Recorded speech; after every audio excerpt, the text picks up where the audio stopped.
La verdad que es un placer, tenía muchísimas ganas de saludarlo. Le voy a saludar con la única persona, tengo 62 años, pero hay una única persona que he conocido que a cualquier hora en Mar del Plata, un periodista marplatense, obviamente argentino, Enrique de Tomás, decía buen día. Y claro, uno se encontraba a las 9 de la noche y decía, no, pero perdón, Enrique, son las 9 de la noche. Y dice, no, pero yo no lo hago por una cuestión de respeto. Es un buen deseo. Y él siempre decía buen día a cualquier hora. Así que muy buenos días, alcalde de Málaga, don Francisco Muy de la buenos Torre. días. Buen día, si quieres, como nuestro amigo de Mar del Plata.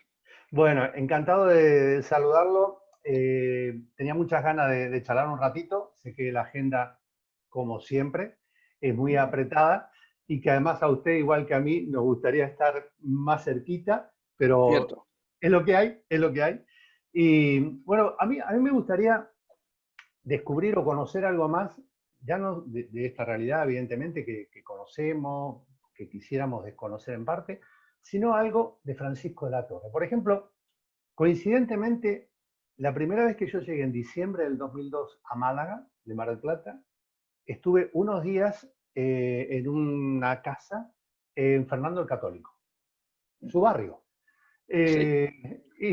Y después, bueno, investigando evidentemente, digo, ah, mira, la Victoria, ¿cómo era el chico? ¿Cómo recuerda su niñez? ¿Cómo era el barrio en esa época? ¿Cuáles eran sus amigos? ¿A qué jugaba? Muy bien. Pues el barrio era un barrio, como en toda Málaga, no había prácticamente coches. Se podían circular con mucha tranquilidad en el sentido por aceras y calzadas, prácticamente. Yo vivía en una calle paralela a Fernando el Católico, más arriba, calle María, después General Ibáñez. Aunque yo nací en la calle Amargura, que está muy cerca, un poquito más cerca casi de la Iglesia de la Victoria, al otro lado, camino entre la Iglesia de la Victoria y hacia el Camino Nuevo, como una paralela al compás de la Victoria, ¿no? Y recuerdo perfectamente pues la calle, la casa, las idas al colegio, primero al Colegio del Monte, donde hice la Sí, primaria, que está ahí a lo alto del Camino Nuevo, y después ya el bachiller de entonces, que se pensaba muy joven, porque el bachiller eran 6 años, más preuniversitario, y cuando terminé la primaria, que la terminé pronto, la terminé con 8 años en Monte, pues empecé el bachiller en los maristas, hacía el recorrido por la calle Ibáñez, María, calle Empedrada se llamaba, hacia la Plaza de la Victoria, por ahí bajaba por el compás, y llegaba enseguida a los maristas, que estaba justo al arranque de la calle de la Victoria, ¿no? Pero los amistades están muy ligadas al colegio, ¿no? A los compañeros de colegio, los cuales de vez en cuando nos vemos aún, ¿no? Los compañeros de la promoción, que prácticamente todo el curso, los diferentes cursos, seguíamos los mismos. Era raro que hubiera alguna incorporación o alguno que cambiara de curso, pero había como una continuidad, ¿no? Lo cual hacía las amistades, las construyeron muy sólidas, ¿no? Amigos que tengo desde entonces, que aunque no he visto permanentemente, porque además cuando terminas el bachiller en Málaga, se producía una cierta diáspora. Málaga no tenía universidad en aquel momento. claro. Y hablando del año 1957, cuando yo terminé el bachiller, joven, con 14 años, no había hecho el PREU todavía, ¿no? Y entonces me fui a Madrid a hacer PREU y a preparar el ingreso en ingeniero agrónomo. Entonces las carreras de ingeniería en España se hacían con una preparación previa en academias para hacer un ingreso. Era como una oposición dura para entrar en la escuela, y luego tenías 5 años de carreras, después de los años que a veces duraban 11 el ingreso, ¿no? En mi caso lo hice relativamente rápido, compatibilizando con el PREU, y luego pues cursé la carrera y también eh, el Instituto Social León XIII, que se convirtió en facultad justo cuando estaba terminando la carrera, facultad integrada en la Pontificia de Salamanca, ¿no? Y así estudié agrónomos y sociología, licenciatura en sociología. El título de agrónomo suponía con el proyecto poder ser doctor, ingeniero agrónomo, y de hecho fue así. En definitiva, las amistades que tenía de bachiller siguieron, pero lógicamente les veía menos. Les veía algunos que habían ido a Madrid, ¿no? Otros fueron a Granada, otros quizás condicionados por la propia situación económica, etcétera, quedaron en Málaga haciendo estudios que a lo mejor podían haber sido más superiores, ¿no? De haber tenido Málaga Universidad, ¿no? Porque todavía no teníamos ni siquiera la facultad de económica. La económica llegó en 1965 dentro de la Universidad de Granada, ¿no? Y las amistades ya en Madrid, pues estaban ligadas al Colegio Mayor, donde estuve, el Colegio Mayor Pío XII, y también a la escuela, ¿no? A la escuela de ingeniero agrónomo. En sociología también, pero era un poco de menos tiempo, ¿no? No, los agrónomos eran 5 años, sociología eran 3 años, ¿no? Bueno, este es un poco el resumen de la etapa infancia, adolescencia y juventud que acabo de hacer. ¿Era buen Pero no sé. estudiante? Sí, la verdad es que sí. No debo avergonzarme de decir que sí. Se me da bien los estudios y estudiaba lo justo para hacer buenos resultados en los exámenes, pero siempre me han interesado las cosas, me he sentido curiosidad por los temas, me ha gustado aprender, ¿no? Es la clave, yo creo, de los estudios. Yo a los chicos siempre les digo que tienen que enamorarse de aprender, a los niños en general, ¿no? Le hablo del placer de conocer el fundamento de las cosas y el placer de poder resolver un problema, el placer de conocer temas que desconocías, ¿no? Sea en la ciencia, en la etnología o en la literatura, etcétera, ¿no? Se me da bien, dependía un poco de la calidad de los profesores. Yo que se me dio bien toda la asignatura, quizás el latín menos, o sea, ahí tenía menos brillantez, porque el profesor que tenía de latín pasaba con los maristas, que te daba clase de todo. Tenía un hermano marista y te daba lo mismo matemáticas que latín, que ciencias, que geografía, que historia, que literatura, y no podía saber todo igual, ¿no? Claro. Y en ese sentido el profesorado era bueno, pero no todo era perfecto, ¿no? Paradójicamente mi mujer es una experta en latín, mi mujer ha sido catedrática de Instituto de Latín, profesora junta en la universidad, y ella de latín sabe mucho. Pero bueno, eso es una anécdota sin mayor importancia, pero se me da bien los estudios y sacaba muy buenas notas. La verdad es que siempre Todos, estaba muy en cabeza, ¿no? en esa época, en mi caso yo imaginaba ser chofer de autobuses en Argentina, porque mi Ajá. padre nació ahí, lo Sí, fui, y después sí, cuando escuché a los 8 o 9 años a Heber Pinto, que era un relator de fútbol uruguayo, dije, yo quiero hacer eso, yo quiero hacer la radio. ¿Qué ya. soñaba? ¿Qué pensaba? ¿Qué le gustaba hacer en aquella época? O por ahí ya le gustaba hacer algo así como lo que está haciendo hace unos cuantos años. Vamos a ver, yo iba por adelantado los estudios, yo llevaba el bachiller, lo empecé, normalmente se empieza con 10, 11 años, y yo empecé con 8. Bien, es verdad que yo nací en diciembre, 21 de diciembre, y cumplía ya años, digamos, de tal forma que si empezaba en octubre un curso con 8, como pasó en primero, cuando me examinaba en junio tenía 9 años, lógicamente, ¿no? Y eso facilitaba ir con ese adelanto. Eh, Quiero decir que cuando tomé la decisión de los estudios, que fue ya con 14 años, era relativamente joven, ¿no? Bastante joven. Y por lo tanto no tienes quizás la madurez suficiente para ello. Pero sí me atraía la ciencia, la técnica, la ingeniería. Mi padre era ingeniero industrial y yo tenía duda entre ingeniero industrial, ingeniero de camino o ingeniero agrónomo. Agrónomo fue al final la decisión y me influyó quizás lecturas de un ingeniero agrónomo francés, René Dimon, que trabajaba para la FAO y que en aquel momento se planteaba en aquellos años, un tema que sigue siendo de actualidad, desgraciadamente, 60 años después, que es el hambre en el mundo, cómo luchar contra el hambre, desde la FAO, ¿no? Me ilusionaba ese planteamiento, ¿no? Luego la vida te lleva por caminos que tienes que escoger y no puedes hacer 2 cosas o 3 al mismo tiempo, obviamente, ¿no? Y esa fue la decisión por la cual hubiera podido ser otra ingeniería.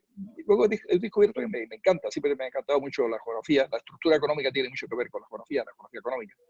Y esos temas tienen mucho que ver con la tarea que hacen los técnicos comerciales del Estado, especialistas, economistas del Estado, etcétera.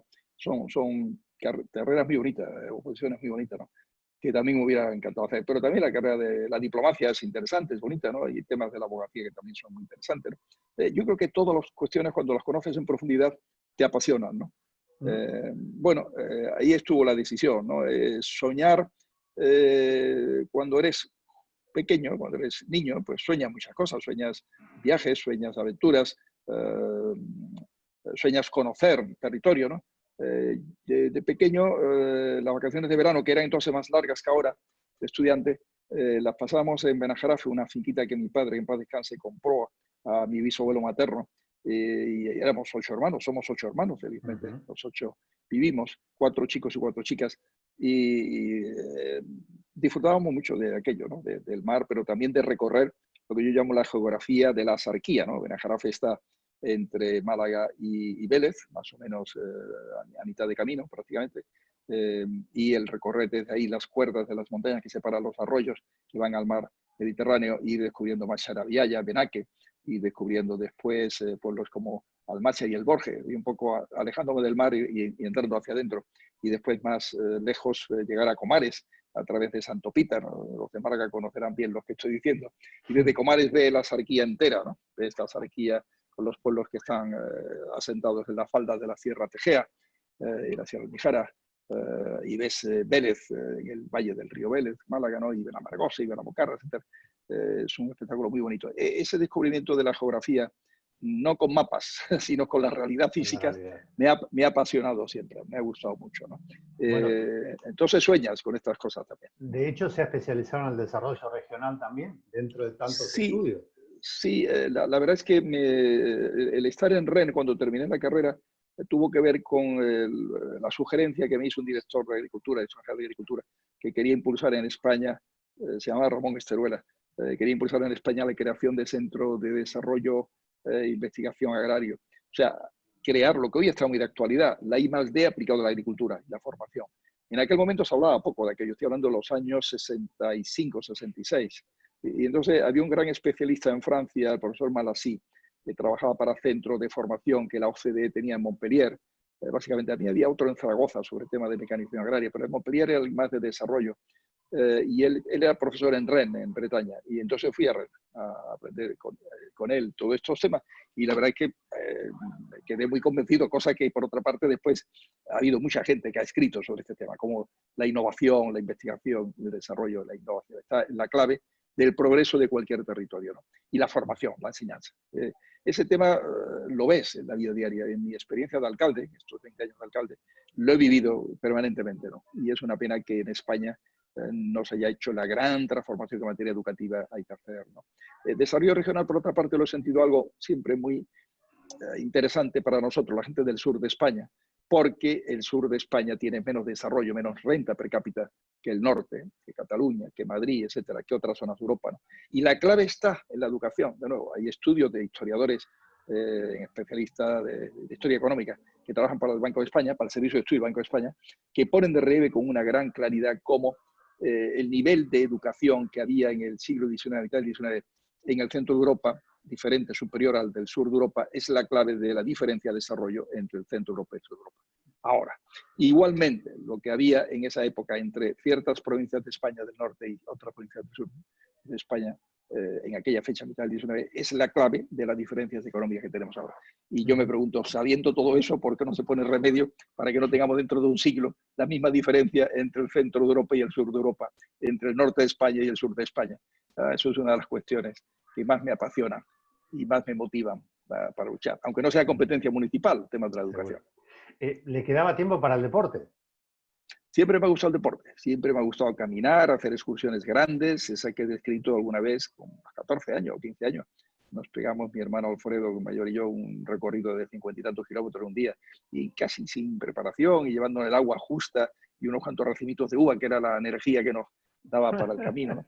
Sí me ha gustado hacer deporte. He aprendido solo, quiero decir, he aprendido a nadar solo, no tengo un estilo nada perfecto de nadar, hacía atletismo a mi estilo también, hacía submarinismo, me rompí los tímpanos de un submarinismo porque nunca tuve clases de ella, tenía que haber hecho una maniobra que es cerrarte un poco la nariz antes para apretar y tener una presión interior en los tímpanos por vía de la conexión que hay desde la fosa nasal hacia la parte del oído medio y interno para compensar la presión que el tímpano sufre con el agua, ¿no? Y no lo hice, bajé a más de 12 metros y rompí tontamente los tímpanos. Después eso te pasa factura porque se queda el tímpano con su cicatriz, ¿no? Y con menos sensibilidad en alguna medida. Cuando llegas ya por encima de los 70 años, lo notas más, esa cicatriz.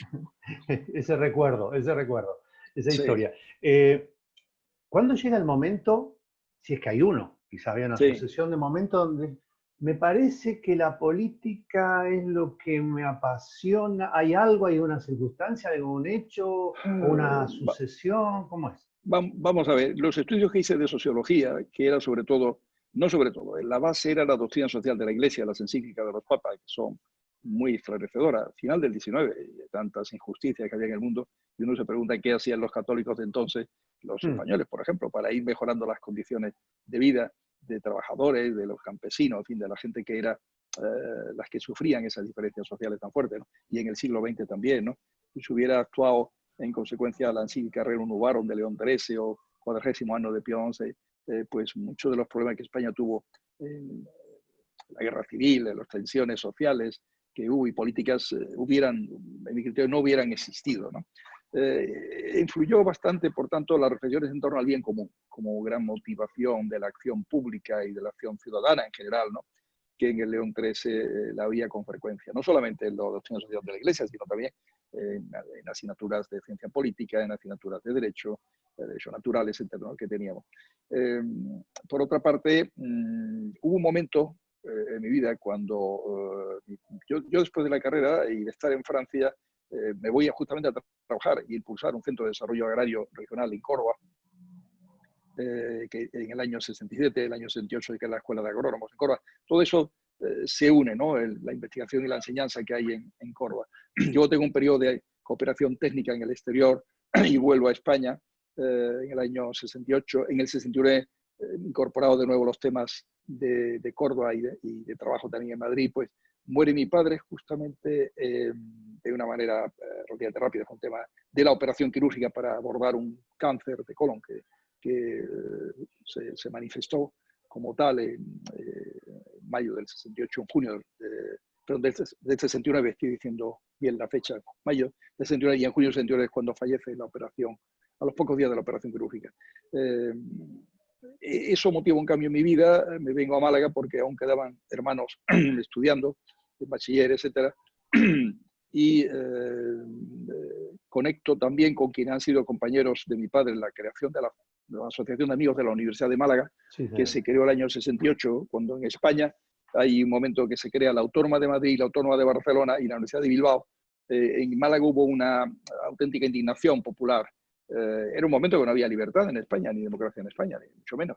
Faltaba todavía años hasta la Constitución del 78, pero la gente no pudo aguantar la queja, la indignación, la protesta cívica por ese olvido del sur y ese olvido de Málaga. Málaga ha sufrido el centralismo universitario de Granada, un distrito que era muy centralista en Granada. Ahora hemos sufrido durante casi 40 años el centralismo autonómico de Sevilla, pero porque la autonomía ha sido muy centralista también en la propia capital política y administrativa, y ha quedado como una ciudad que, sin embargo, era en el año 60 y tanto, final de los 60, la más importante de Europa sin universidad, una ciudad que tenía más de 300.000 habitantes. Entonces, esa sacudida se tradujo en que la gente se incorporó a esa asociación, ponían letreros Málaga por su universidad en los coches, en los comercios, un movimiento popular muy potente, que al final dio sus frutos, y en el año 72 se crea la universidad, y antes en el 70, al final del 70 se crea un colegio universitario, y el 71 se desarrolla. Entonces, esta asociación que me pidió que me incorporara a ella, y estuve en la directiva con ellos y tal, pues, y vi gente generosa, preparada, que dedicaba horas de una manera desprendida a ese objetivo tan noble y tan solidario con todo de impulsar que en Málaga hubiera universidad, fue la que me pidió que me incorporara a la vida política de entonces, para ayudar desde las instituciones de entonces a que la universidad pudiera hacer con más fuerza, ¿no? Y de hecho, así es, acabé, digamos, en la Diputación a principios del 71, después de haber estado semanas, porque en el ayuntamiento, como teniente alcalde, cuando estaba de alcalde Cayetano Utrera, en Rabasa, pero las elecciones entonces municipales eran muy recurridas por unos y por otros, y como consecuencia de los recursos de la parte del tercio familiar, pues las elecciones que se habían hecho para el tercio corporativo, porque yo era concejal propuesto por la Asociación de Amigos de la Universidad, pues fueron anuladas, y en ese tiempo es cuando se me propone ser presidente de la Diputación. Lo acepto después de meditar 24 horas y con la condición de que España caminara en la misma línea que Europa, hacia Europa, ¿no? Que siempre he visto muy claro, ya había estado en Europa, en Francia, como España teníamos que ir al modelo de sociedad democrática que Europa suponía, ¿no? Y de hecho ese compromiso con la universidad está en mi incorporación a la vida política de los años 71. El 75 salgo traumáticamente de la Diputación por una maniobra que hace lo que podríamos llamar los grupos de extrema derecha entonces, vinculado a lo que llaman el Movimiento Nacional, en unas elecciones teóricamente, digo teóricamente por los diputados provinciales, para forzar que fuera presidente, y de hecho lo fue, el subjefe del movimiento, Cabeza. Empatamos a votos, a pesar de la presión que hizo el gobernador de entonces, que era muy comprometido con estas elecciones, vamos a decir, presionadas del Movimiento Nacional, pues empatamos a voto, pero por edad quedó el señor Cabeza de presidente.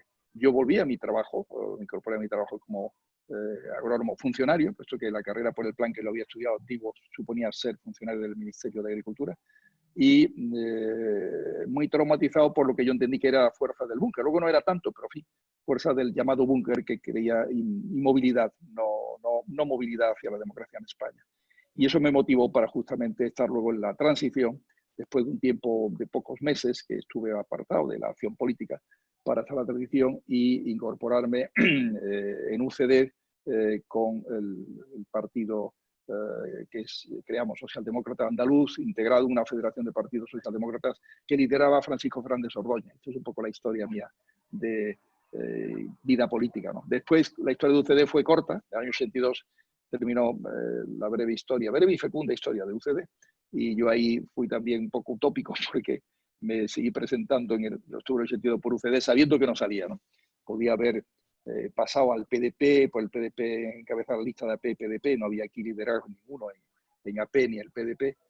No lo hice y volví a mi vida profesional durante 13 años, hasta el año 95. Este es el resumen de mi acción política. Apasionante resumen, además quedan miles de historias seguramente.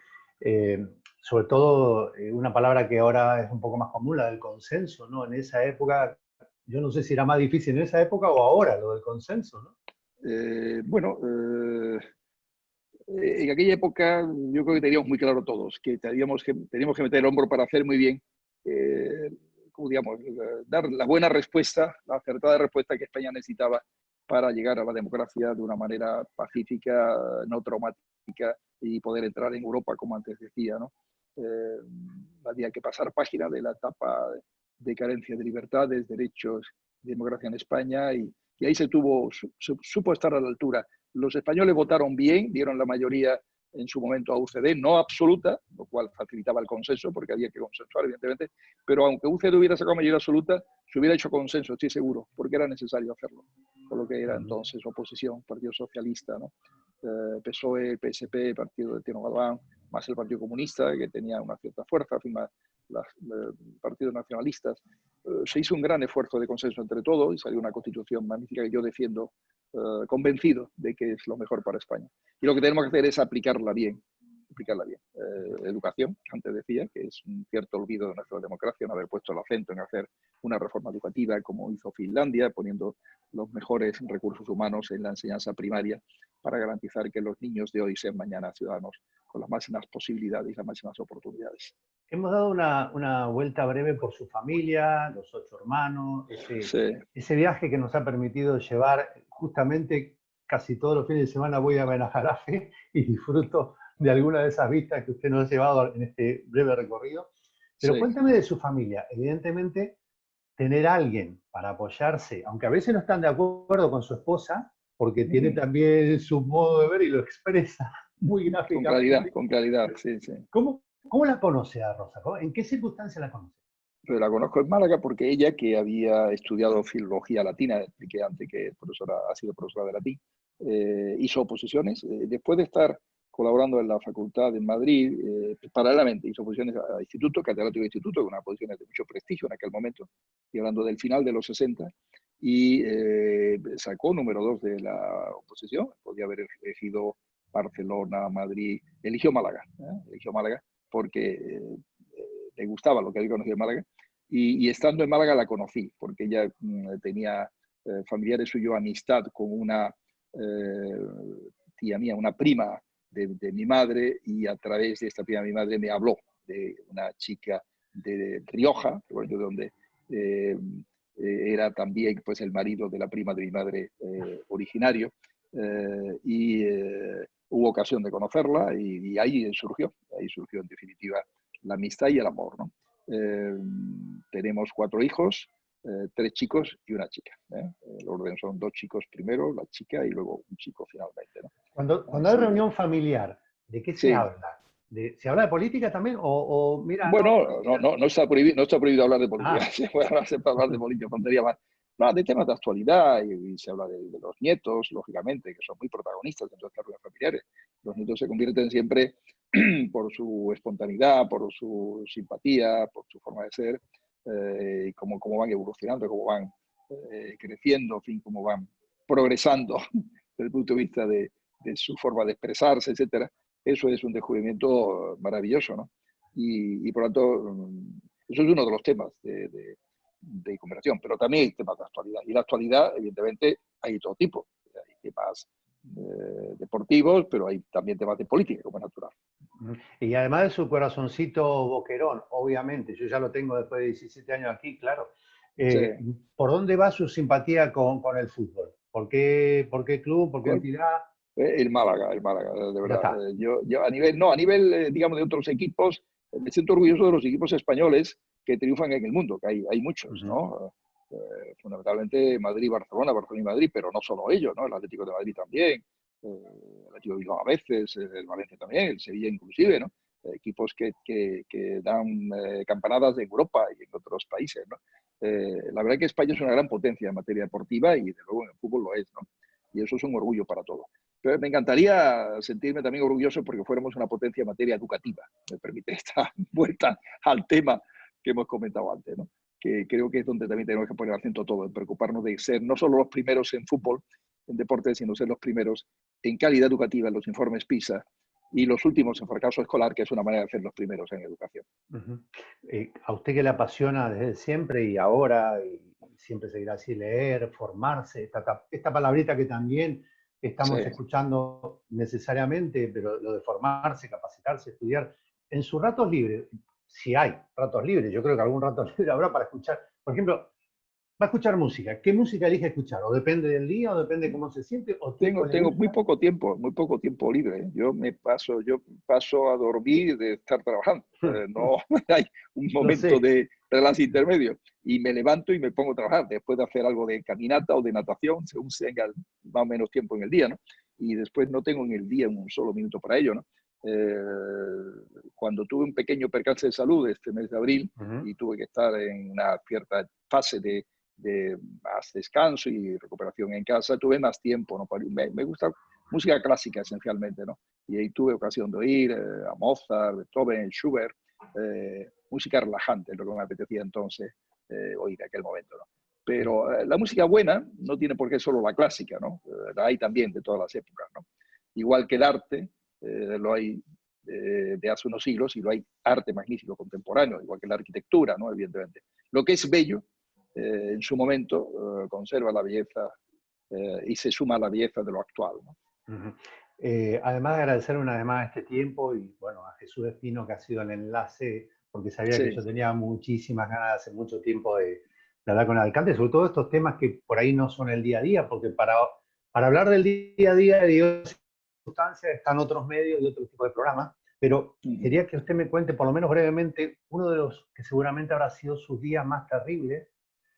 Cuando yo llegué aquí inmediatamente, bueno, trabajé en Grupo G2 con Alfredo Grisol y Ricardo Alvis, y una de las primeras salidas era al Polideportivo. ¿Y por qué se llama Carpena? Pregunté. ¿Y quién era José María Carpena?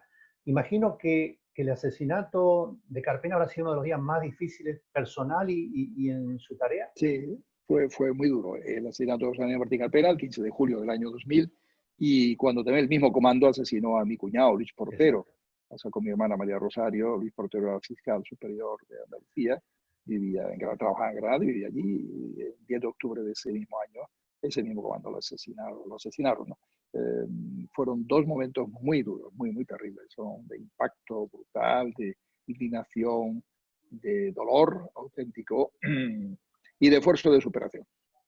Cada uno en su nivel, ¿no? En su tema, pero Martín Carpena efectivamente lleva el Palacio de Deportes el nombre de él en recuerdo, porque creo que las víctimas que ETA ha dejado en su historia, que son casi 900 en España, muchos concejales del Partido Popular, del Partido Socialista, de partidos constitucionalistas, lo han sido como lo mataban como símbolo de lo que querían matar la Constitución.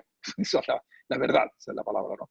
Y por lo tanto eso nos estimula a recordar con cariño, con afecto, y para superarnos justamente en el buen uso, en la buena aplicación, el buen desarrollo de esa Constitución que algunos quisieron asesinar. En el tramo final preguntarle un par de cositas y agradecerle otra vez el hueco en su agenda, como usted bien dice. Me consta porque alguna vez, no voy a dar nombres, pero algunos concejales, o coincidiendo en la Caminata Solidaria, que es un evento que desarrollamos hace 14 años, bueno, este año todavía no, por razones obvias, pero siempre viene el alcalde y baila y disfruta y hace bailar a todo el mundo, además tan cercano. ¿Qué le gustaría hacer? Cuando, yo sé que usted la palabra jubilación usted no la tiene en el diccionario, vale, ya está, perfecto. Pero cuando usted se vaya de la alcaldía, ¿qué le gustaría hacer ahí? ¿De disfrutar, pasear o asesorar? No, me gustaría, cuando tenga tiempo, tener más tiempo para deporte, tener más tiempo para lectura, tener más tiempo para la música, tener más tiempo para hacer excursiones. Lo haré de otra forma, ¿no? Evidentemente, conforme los años pasen, tienes que tener un ritmo diferente, ¿no? Para viajar de una manera serena, ¿no? Eso sería, ¿no? Poco al que aplicaría el tiempo. Y, lógicamente, convivir también más con la familia, ¿no? Que siempre tienes la sensación de que te ha faltado el tiempo necesario para, pues, estar más, como digamos, sabiendo de ellos, ¿no? Sabiendo de ellos y dándolo de saber cómo les va, conocerle más a fondo, ¿no? Y quererle más a fondo. El último minuto para que usted le hable a los malagueños, me incluyo ya después de 17 años, permítame que me incluya Sí, como sí, ciertamente malagueño, aunque no pierdo el tono argentino, pero sí. ¿qué nos diría en este momento? En este momento hay que tener mucha ilusión, mucha esperanza, mucho sentido de la responsabilidad en el momento de la pandemia. Hay que vivir como si hubiéramos contagiado para no contagiar a los demás, tener esa generosidad, ese respeto a los demás, para ser eficaces, para llegar al contagio cero mientras la vacuna llega, como forma de prestigiar Málaga. Tenemos que hacer esfuerzo para que la imagen de Málaga sea la mejor posible en todos los sentidos. Y ahora, en estos momentos difíciles, dar el ejemplo de una ciudad que cumple su responsabilidad de conseguir que no haya más contagios en la ciudad, como mejor tarjeta de presentación. Yo siempre me he esforzado de que Málaga sea una ciudad la primera en muchas cosas positivas y que no sea nunca la primera en temas negativos, ¿no? Pues en este momento creo que una de las cosas positivas es esa que estoy diciendo. Siempre lo he encasillado, aunque esta palabra a veces suena, pero siempre digo, cuando lo fui conociendo, ¿no? Francisco Latorre, ¿a qué político? En el año, bueno, comienzos de los 80 en Argentina apareció un gran líder que fue y será Raúl Ricardo Alfonsín, y Sí. siempre me recuerda su cercanía a la de Raúl Ricardo Alfonsín, de la vieja época, dirían algunos. Señor alcalde, ha sido un placer, que tenga una muy buena jornada y gracias por este tiempo. Muchísimas gracias. Estudiaré más a fondo a Alfonsín. Sé de él, pero ahora, después de lo que me dice, voy a conocer más de su vida y milagro. Ha sido un Muchísimas placer. gracias. Hasta pronto. Suerte en Argentina, aunque viva en Málaga. Suerte Muchas para Argentina. gracias. Muy amable, señor alcalde. Hasta